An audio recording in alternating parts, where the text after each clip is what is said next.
absolutely agree. We're going to have to make sure that we is a more functioning set of laws that will help us not just deal with the encampments, but deal with the underlying issues that are surrounding the situation that we find in these encampments. So I have to vote yes today for this because I have to make sure that we are moving the ball forward. But I'd like to have the city attorney's office come up and help us understand a couple of things. There were some guidelines that were presented in a report that are very helpful. And I think it underscores, Mr. Cedillo and colleagues, the need that we have to make sure that we are using the misdemeanor flexibility and discretion enforcement tool as minimally as possible. And if you could just walk us through what it is that the report does and also help us understand why this is not going to go through the ACE program. Yes, Councilmember Leela Kapur, Chief Assistant City Attorney. I will speak generally as to your questions. The report itself is attorney-client, but I'll try to address your questions for the public.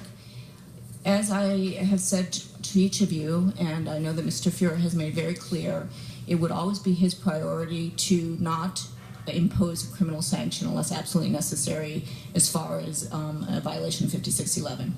So it would be our preference in those situations to work with LAPD and our staff to either bring them in as an infraction, or we have several programs that we can utilize to in an effort to get them services, whether they be social or mental health services, if we can get them to some type of supportive housing, if we can deal with some way to deal with their property as far as storage. All of those are avenues that we believe that we can take if a case is filed with our office. If a case is filed with our office from LAPD, it is our absolute discretion whether to file anything at all, whether to file it as an infraction or a misdemeanor. Again, our last resort would be to file it as a misdemeanor, and that would be in only the most egregious situation.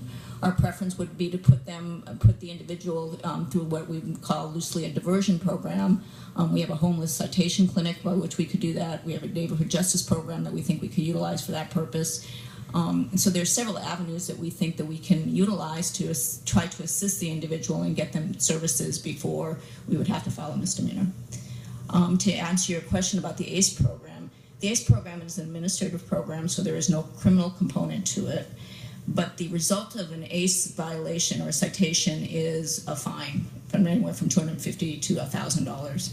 And given the individuals that we're speaking of who don't have the financial means to pay a fine, to put them through that process really is not appropriate, unless there's a way that we could also use that as a pathway to diversion, which I don't think that we need to do at this time given our other programs, which are more appropriate for that.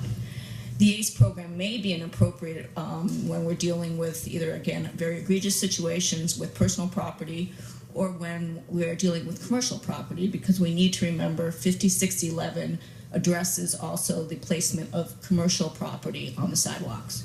So for instance, if we had a store owner who did not remove commercial property off of the sidewalks after being noticed to do so, the ACE program may be an appropriate pathway for them because it's a commercial enterprise. Thank you. Again, I want to appreciate my colleagues' comments about but precisely the problems with looking at this only from an enforcement lens. And I want to stress, colleagues, that this is but the beginning of this conversation in terms of what our overall strategy is going to be. It seems to me that more than likely we're going to really have to put our money where our mouth is when it comes to diversion and trying to understand at every possible intersection with this very delicate constituency how it is that we're going to serve them better. But we have to temper that with the challenges that we have with vagrancy issues, not homelessness issues, but the criminal vagrancy aspects of all of this. And so this is just a beginning step. And I want to thank you, Mr. Cedillo, for being the constant reminder on what it is that we cannot lose sight of. It seems to me that we've gone one way in this city, and we have not fared very well. And as a result, we end up in court. But we must challenge ourselves. Mr. President, the establishment of this committee headed by Mr. Weezar has been a tremendous asset, I think, to the conversation, and it will be just the beginning of the conversation. So, colleagues, I urge an aye vote on this very important motion, and may the